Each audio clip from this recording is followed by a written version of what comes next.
So, welcome back. There's not going to be much music in here, but I just wanted to say that, yes, the gameplay is used footage that I've used in my other videos. Shoot me. Okay, I didn't feel like recording 40 minutes of gameplay.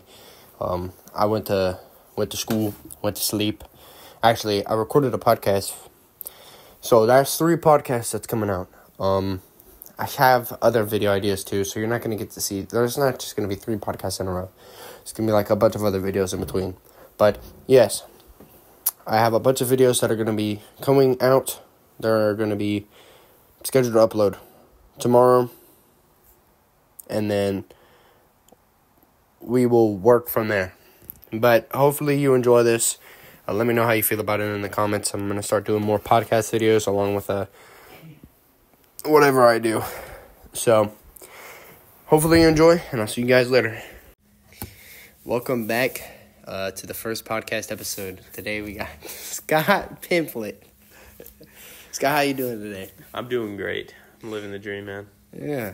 So, how's the school year been? My school year has been great.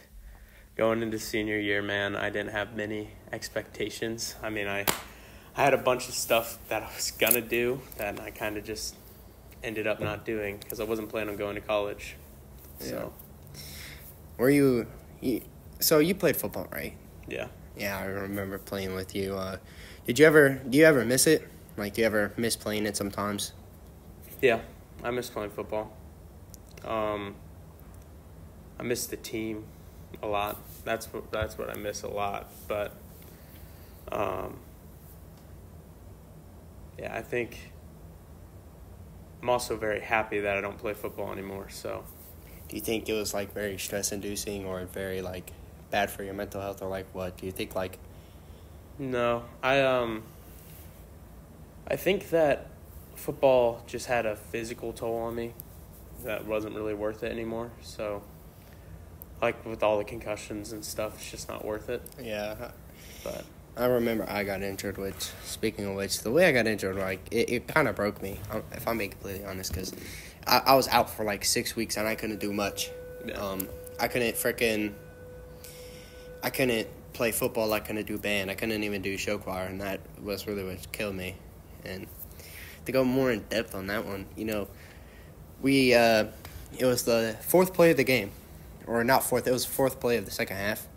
You know how, like, there was just a lot of factors that went into it, and I remember I was going in and I had a goal in mind. I was going to start varsity, like you did your sophomore year.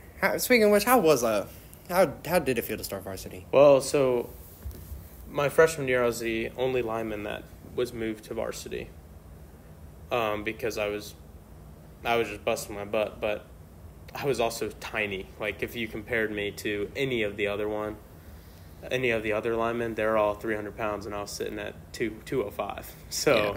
You worked hard, though. Like, I was busting my butt. I was trying to make Coach know that I wanted to be there. It got to the point where I was taking 4 ibuprofen before every practice because they would just have me on defensive scout team. Yeah. Every time, just going against Bromwell and Marky Lewis. And then I'd get screamed at by the coaches for not being able to hold my ground. But it was funny. I think starting sophomore, I wasn't really starting, but I did start a few games. But then junior year, I was starting on defensive line and doing all that stuff. And then Tony Farr kind of, I'm not going to say what happened, but it was kind of a crappy move. Yeah, no, back to my injury thing, though. It was the 4th play of the game, and I was trying to make sure that I was starting varsity. So I went up and I went for a tackle, and he got past my defender, so I kind of grabbed him, and he tried to juke me out, and I, like, stomped my foot, and it, like my leg locked down, and it bent to the right, so it was not fun. So, Scott, do you think if you got a chance, you really, like, look back at it, if you got another chance to play football again, do you think you would? No. You think your legacy just ended junior year? I don't think I would ever play football again.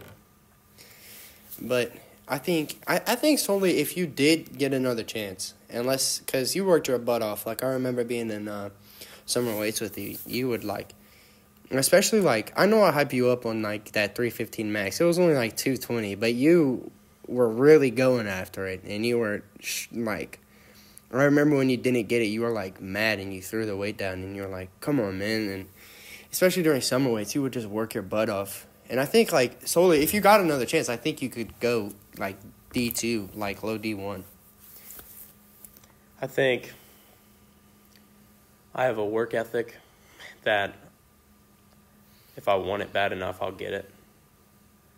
At the end of the day, whenever I'm doing anything, and as egotistic as this sounds, but at the end of the day, I'm going to be the number one in what I do. That's how I always think.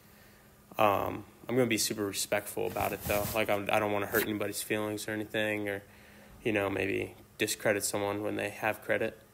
But that's the way I look at things when I go into it. Like, when I'm working at my job, I'm going to be so outstanding that they're going to promote me over you. Like, yeah. That's the way I look at life, and I think whenever you work like that, it's going to be so much easier for yourself to have opportunities to do what you want to do. And I think that's why you and Kenny were so close in track, because you were trying to keep up with him when it came to throwing. I was just trying to – it was my first year throwing, so I was just – trying to learn from the best. He was the best there. If I wanted to keep that spot this year, which I'm hoping to do, then I need to know what I have to be able to accomplish. So, yeah, it's a big role to fill, big shoes, I would say. Yeah. So what sports are you going to do in the spring? You were talking about baseball, track, and tennis. So try sport. I'm not doing tennis. I was just playing with my friends and doing that with them. Track, I plan to do track and baseball. I might do it. I want to, but we'll see. I think you could be a good catcher. I don't want to catch.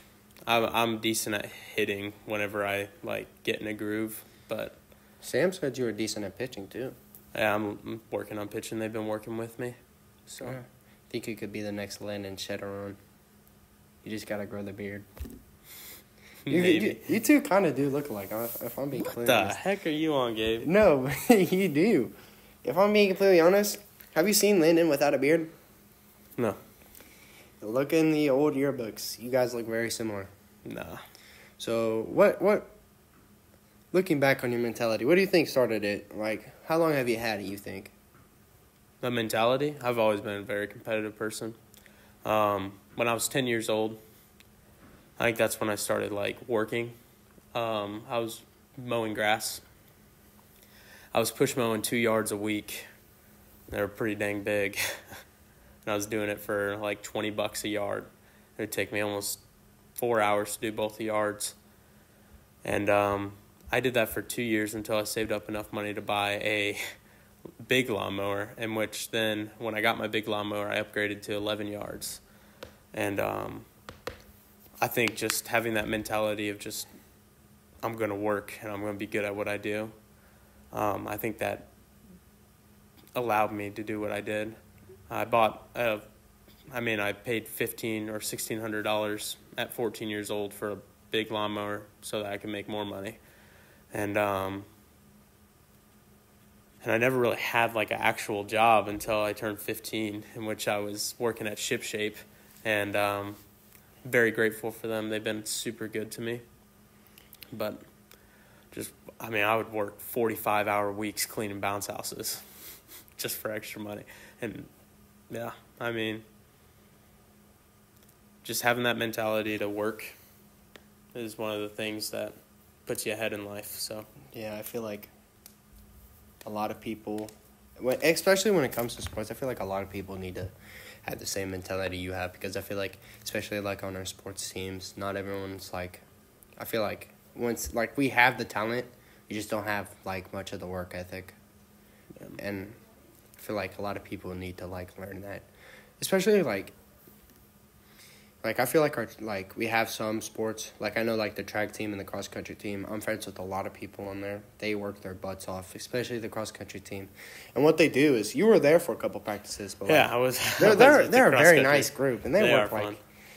But they work so hard. And it just, like, it amazes me because, like, I cannot run that much, even if I've, like, wanted to, man. Yeah, the cross-country practices killed me. I mean, they were rough. That's reasonable, though, because, like, how many miles did you guys, like, run just, like... Well, so Julian McNeil, who's an absolute G. Absolute demon on the cross-country field, too. He would run for 45 minutes and not even be sweating when he came back. And then I would run for my 8 minutes that they started me out with, and I'd be dying. The most I ran was 18 minutes with the cross-country team, and that was something else, but it was rough. Yeah, I remember during track season, Coach Kavanaugh, we would not throw. What he would have us do is he'd call us over, and then he would just, like, straight up, he'd be like, all right, guys, go to the sprinter section. But I feel like it helped us, like, out a lot, especially with, like, because linemen, there's multiple things to it. You got to be fast and you got to be strong at the same time.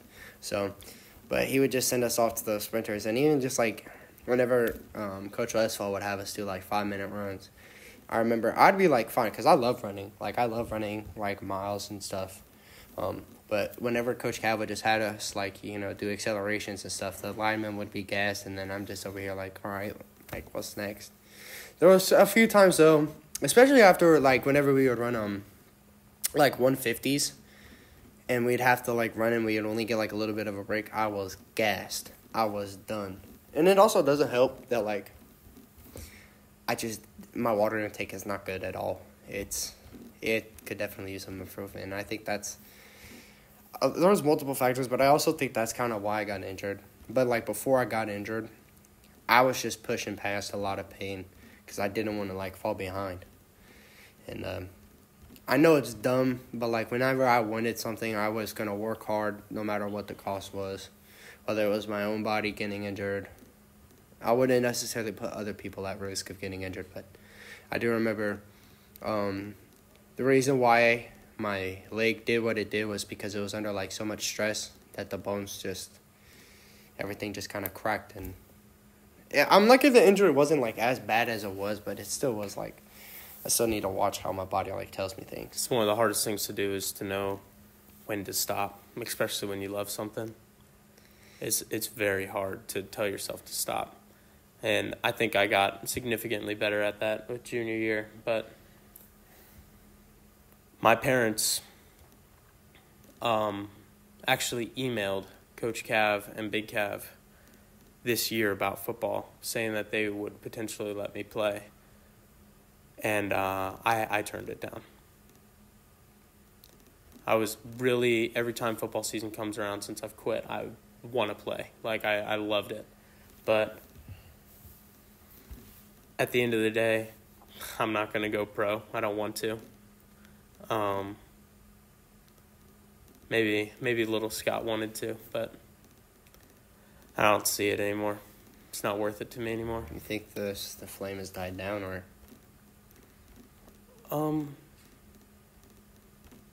No. Do you think it's like you just don't want it as much anymore, or do you think injuries has just, like, caused you to just, like, realize, like, it's not worth all this? I realized that I need to stop whenever I got my 6th concussion. I was playing P Hill, and so the offensive tackle, I was playing defense, came off the line and rammed my head. Like, it was head to head. I got super dizzy, and it's not very natural to me, but whenever it's time to get off the field, I run. Like, I always run. And I was just kind of sitting there, I was dazed. I was very confused. And I was, like, walking, and coaches were like, what's going on? And I was like, nothing's wrong, which is probably the worst thing that you could say whenever you feel like absolute crap. I was stumbling. Well, and then I went back out for offense, and another D lineman came up and was just slammed heads, and I don't remember that all very much. My dad was saying that I was walking off and I was like stumbling over, and I sat down on the bench, and then Jill, she drove the gator over, and I went to the hospital, and I don't really remember that night too much, but I think that was the end of football for me. I had to call coach and let him know that I was done. That broke my heart. I remember that practice. Dana McCracken was angry that you couldn't play anymore. A lot of people were, especially with the coach's reaction to it. They didn't really seem to care, and I was actually a bit upset too because I was like, you put in so much work and they can't even they don't even see face. I don't know. I don't want to talk about Cav in a bad way, but I think he's a great coach and a great guy, but I don't think they valued me as much as I think I deserve to be valued. But I guess that's how the cookie crumbles. So, well, I know it was just rough. Yeah, I know Big Cav cared a whole lot. Big Cav cares a lot about the linemen. Miss Coach Conley.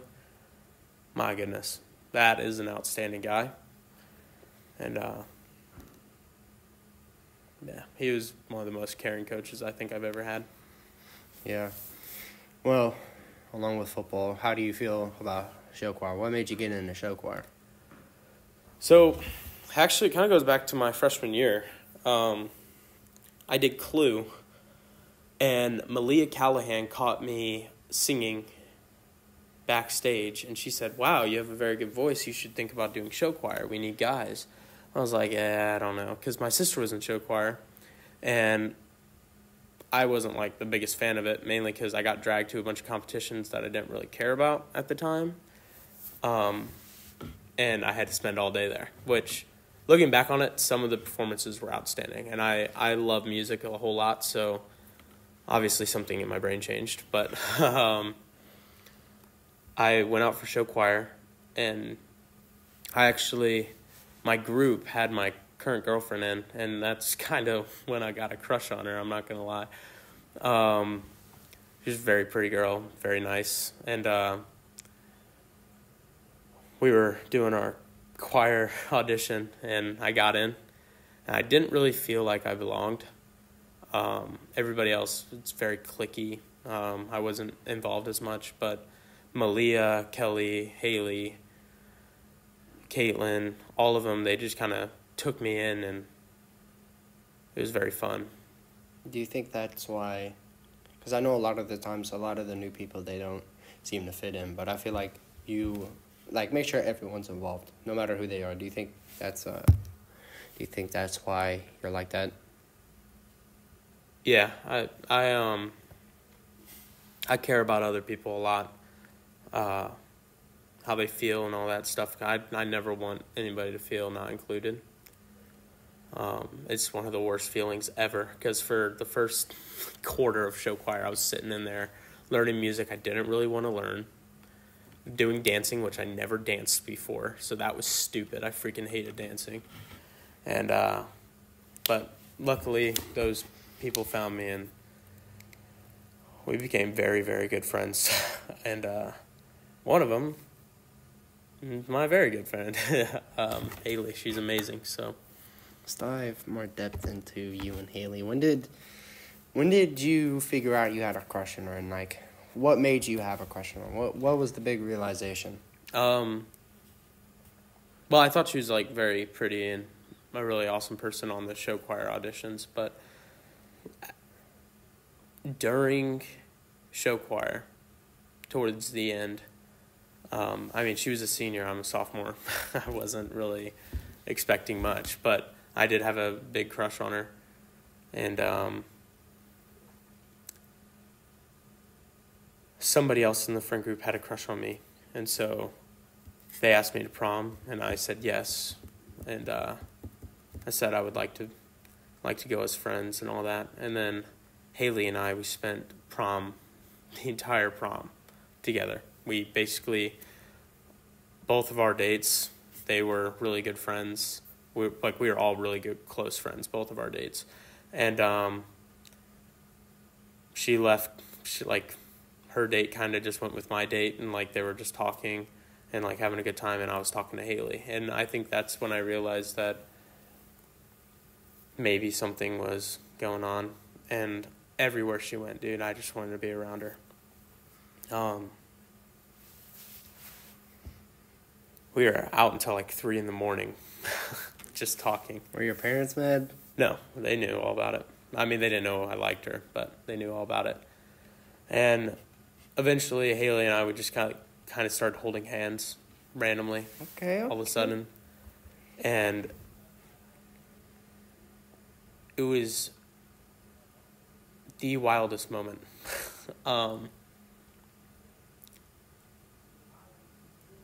I have never liked a girl like that, ever. I had crushes, but I never dated anybody. Did she give you butterflies, a warm feeling? I actually described them as worms, because butterflies is something that I would get before football games. But I said, "You're giving me worms." That's what I said to her, because it felt like everything inside my stomach was it wasn't flying. It literally felt like everything was just digging, and I needed to do something. And I don't know, it was just really crazy. And then the entire next day, we were messaging each other "Hey, what's going on?" We were not getting to the point at all. Just kind of bouncing around it. Dude, we were "Yeah, how's your day? Man, that was so fun last night." Not mentioning at all what was happening. And did you guys, hold on, I know I'm interrupting your story, but did you guys date after Romeo and Juliet, the show choir thing? No, before? That was before. Okay. We were dating. Because I remember you had a solo and she had a solo, and it was kind of perfect. It was a duet, yeah. But man, I was at the horse stables riding some horses, which I have never done before. You rode horses? Yeah, I was riding horses the next day, and I could not stop thinking about it. And so I just eventually just sat down, and I was just messaging her for 2 or 3 hours. And then on my way home, I messaged her and I said, "Okay, how did you feel about that? What happened last night?" And she said, "Oh my, I thought you were never going to ask." And so we just talked for a very long time. And then I broke the news to my parents. But that's funny. It was really goofy. I truly think that was one of the best things that's ever happened to me. I'm a very confident person. I don't care what people think about me. But in that moment, I think that was one of the scariest moments of my life, because if she said no, it was going to be pretty rough, because I really did like her at the time. Yeah, I'm happy for you. You guys seem very happy together. Yeah. She's a little fart sometimes, but I can tell you what, it doesn't change anything. You guys have played Minecraft quite a bit. Yes. And she is so weird because she plays with inverted controls. Inverted? Yeah, that's the only way she can understand it. What? I know. Oh, that's so no. But, yeah, it's pretty interesting. Oh, my. So, have you had any harsh experience through high school, or any great experiences? Great experiences. My first Friday football game. I remember I was so excited because I finally got to dress. I was supposed to dress for a lot of the away games my sophomore year, but I was like, I'm not gonna get to play. I didn't really care about football a lot until this year, because one of my main goals was to start varsity, or at least get some playing time. So I dressed my first game, and it was against Odessa. Or no, it wasn't Odessa, it was Harrisonville. And I just remember I was like just the aroma and everything around me was just so different than being up in the stands. Like, you could feel the tension and you could feel everything. That was also the game where I was standing and Aiden McCracken had a tackle on, I think it was 16, and Aiden McCracken's cleats. Both of them hit me square in my nose. When I tell you that had to have been some of the worst pain I've ever felt. And I just I couldn't cry because my dad was in the stands. But I was definitely in pain.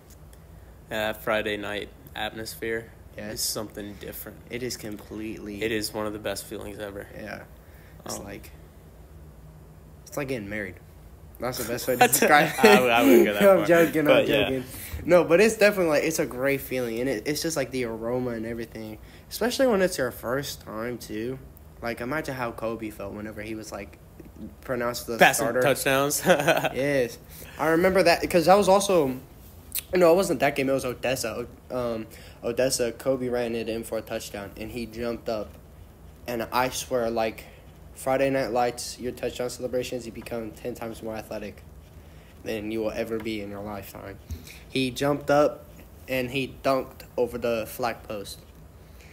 He tried it again in practice, and he didn't get it. But during that time, I think it was the adrenaline rush, but I just remember, I looked over at my friend Ken, who was manning the drone. We both looked at each other, and our jaws dropped because it was – and it's also just, like, a different atmosphere because, like, I feel like the tension – because these are your brothers, and then you're, like – Going to war. Yeah, you're going to war.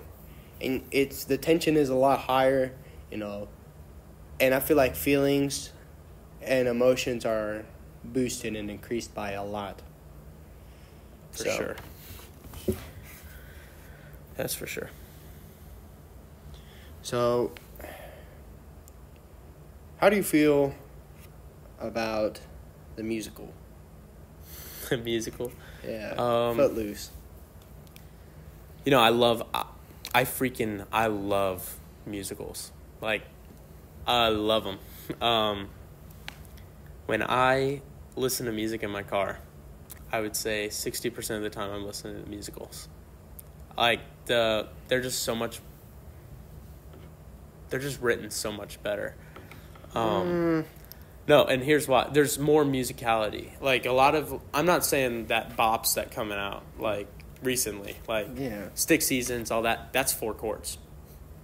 But when you got musicals, you got 8 different parts being sung, so much more happening in the background. Like, it's, like, well written. Like, it's not that it's better, it's just harder to write, if that makes sense. So you appreciate it more because of I appreciate it more because the difficulty. It's live. Yeah, I don't know. I feel like, especially, like, even, like, doing these videos, I can kind of understand where music artists come from. Because at certain points in time, you just don't know what to do. Like, you don't know what to talk about. I mean, there's only so much you can do with 4 chords, man. Like, those are the main tunes played. Viva 4 la vida, chords, you know. Like. So, like, there's only so much you can do. Yeah. But doesn't make them bad songs. Yeah. You can do so much with those, but I feel like I have a wide variety of music tastes. I have the music taste of a basic white girl. I have the music taste of a redneck, of someone who likes rock. I listen to everything. Yeah. Like, I feel like to like music, you have to appreciate all of it. And that is, like, a lot of things because, like, even though it may be 4 chords, it's just, like, the musicality of it, and, like, I know I couldn't do that. Yeah. Especially, like, making the beats and everything. I remember seeing something. Justin Bieber, he had a whole orchestra. He had an orchestra of violins and stuff. And he directed an entire beat just off of his head. And he had the violins play. And I thought it was so cool. Not even because he, like, did it off the top of his head. But, like, solely because, like... You have to have that in you. Not anybody can just do that. Yeah, no. But the violins were playing it from ear. Yeah. Like, they heard the melody. And then they just, like... Dun, dun, dun, dun, dun. And I was like, dang. Like, I can do that. Like, I can't. I'm not going to say I'm the best at it, but if I hear something from, like, ear, give me, like, a couple minutes and I could play it, like, on my bass clarinet or, like, on a piano. But, like, these violins, like that. And all of them were in sync. And so I was just like, dang. I was like, how many, like, years of practice do you have to do to, like, be able to do that? Yeah. I went to Ed Sheeran, and did you go with Haley? I did. Okay, that makes And sense. it was awesome. Like, he was sitting there. He didn't have a band. He did not have a band, and he was sitting there on the front of the stage with the loop board, and it would like also change, like, tune his guitar and everything. And so he would just strum and strum and strum, and then he'd loop it, and then he'd start playing something different. And he's doing this all live. And so, like, there's several times, actually not even several, like a few times during the concert, which was 3 hours long, where he would accidentally mess up, and he would have to kind of restart the loop board. But it was one of the craziest things I've ever seen live, because it was just so talented. Yeah, I want to go to a concert. The first concert I want to go to, and I'm not even going to lie, is Taylor Swift. No, dude, she's... Okay, she gets a lot of crap. A lot of people don't like her, and I actually don't know why, but I also think she is extremely popular, too, so... She's extremely popular, but I feel like... Because I've listened to all of her albums, and, you know, people could say, oh, well, she makes the same stuff every time. That's not true. If you listen to, like, Evermore, and then go listen to freaking 1989. 2 different set of genres. Yeah. Like, especially with, like, the sister albums from 2020. Oh, yeah. Folklore and Evermore. They're depressing, but if you listen to, like, Lover and 1989 Reputation, they're all different. And she has very, like, especially in, like, the Lover album, the songs vary from, like, happy to upbeat. Like, Paper Rings to, I'm trying to think. Miss Americana and the Heartbreak Prince. It's kind of like it's just not like it's kind of upbeat, but it's kind of like sad too. So you just gotta like listen to like more of her songs. She's and a just, lyrical like, genius. Yeah, you just gotta listen. That's where she shines. Her lyrics, dude. Yeah, you gotta just listen to other songs other than just the popular ones. Yeah. And that's what I feel like with a lot of artists, because I feel like a lot of artists get a lot of crap. But people don't listen to their other stuff. They just listen to the, like, popular ones. And, like, everyone is going to listen to the popular songs. I remember summer of 2021, when I would listen to my radio, it was KC 102.1, I'm pretty sure. Or it might have been, like, it was just, like, they would play newer songs, but it'd be the same songs over and over and over again. And after a time, it's like, hey, let's switch it up a bit. Yeah. So... I'm glad I got my dad's Spotify account, because I can now make my own music. I have a playlist that's 62 hours long, and people can dog on me for it, but it's like, listen, I've been wanting to do it for a long time, just like combine all the genres that I listen to, like rock, classical rock, pop, K-pop, like all that stuff. So I'm glad I did it, because now, like, I can now evenly, and I won't get tired of my, like, listening to music as much, because I feel like I listen to one genre so much that I just stopped listening to music. Yeah.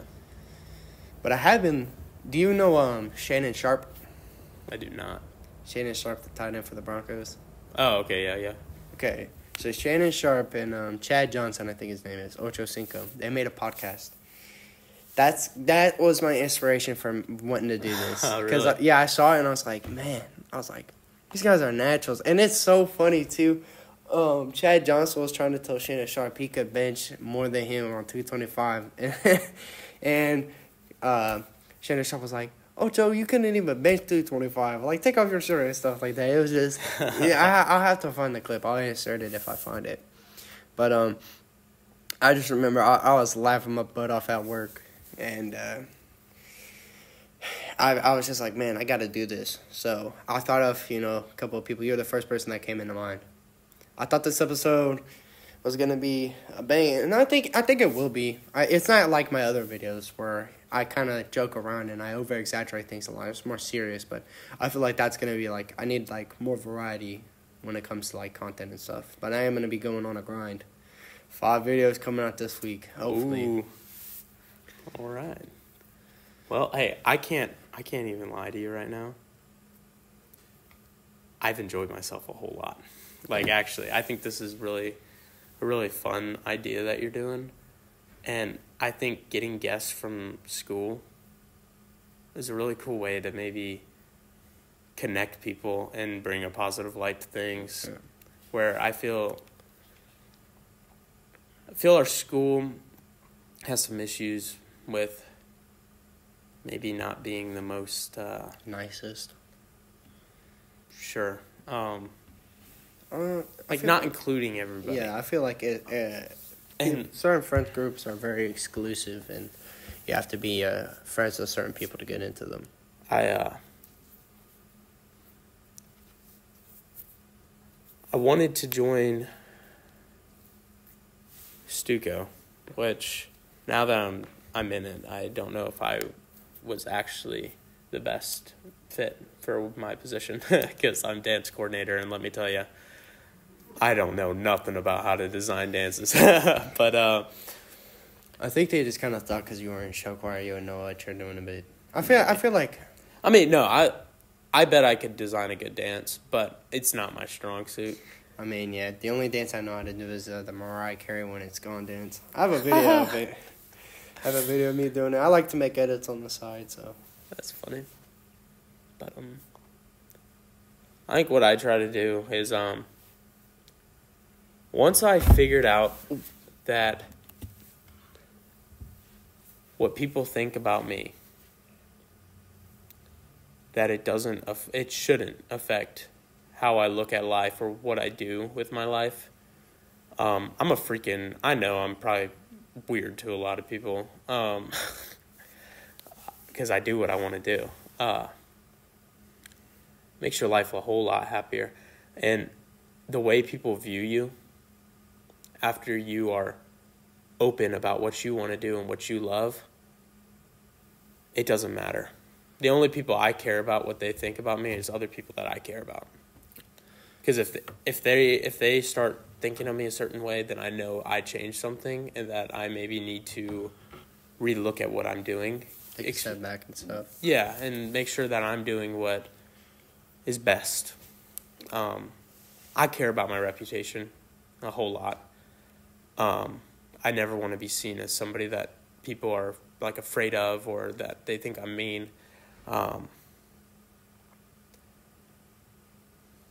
When I try to stay out of drama as much as possible, but if I see something that I don't like, I could care less.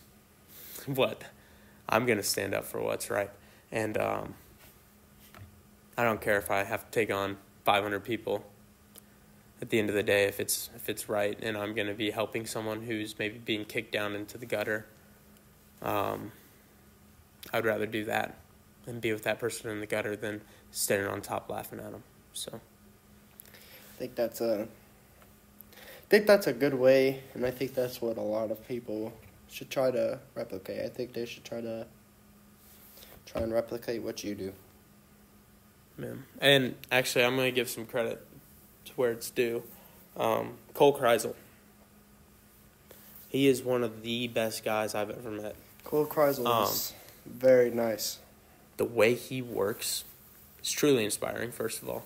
But he is the hardest working person I know, without a doubt. I mean, when I try to work with him, I have to keep in mind, like, hey, this is going to be fast, it's going to suck. It's going to suck a lot. But at the end of the day, what Cole's doing, which might not even be that hard for him. I mean, it kills me every time I work out with him. But what he's doing what he believes is right. And he is one of the only people in this school that I can confidently feel like I could back him up no matter what he does. Him getting his offer to Jacksonville State, holy crap, D1 baseball, he deserves that. Yeah.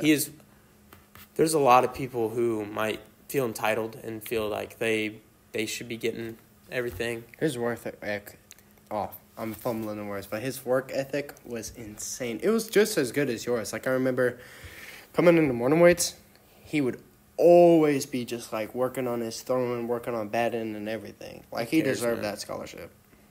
He cares. And I could see him going higher up on the D1 scale if he wanted to. I could see Cole going pro. Honestly, he is the only person I think I've ever looked at and been like, well, him and Samson Stillwell. Samson Stillwell is a freak of nature. But Cole Kreisel, the way that I mean, just the way that he works is already prepping for the pros. If he wants it, he's got it. I truly believe that. If he wants to do it, he would do it. And the way that I've seen him become just more. I mean, he's always been very caring, but I hope that him being around me maybe, I try to surround myself around people that I want to be like and who I want to be with. And I hope that Cole felt the same way, if that makes sense. I don't know if he did, but I feel like a lot of the times Cole would, he knows what's right, because a lot of the times I remember during football, you and him made me feel very welcome. Along with, I got to give props to him, James Saffold. James Saffold's a G, dude. I love that kid. He made me feel welcome at a point in my life where I felt like I was liked by no one. So I have to give him major props because he's my role model. I looked at him and I wanted to be just like him. He's a good guy, man. Yeah, he's the reason I'm like I am like what I am today. Yeah, that's a good guy, and I really hope the best for him, man. Well, it was nice talking to you, but it is almost almost time. We should definitely run this back. All right. I feel like there's a lot to talk about. So, part 2 tomorrow. Let's save it for another day. All right. Well, it's good talking to you, Scott. Good talking to you, sir. All right. Hope you guys enjoyed. Yep. That was the first episode of the podcast. I will see you guys in another video.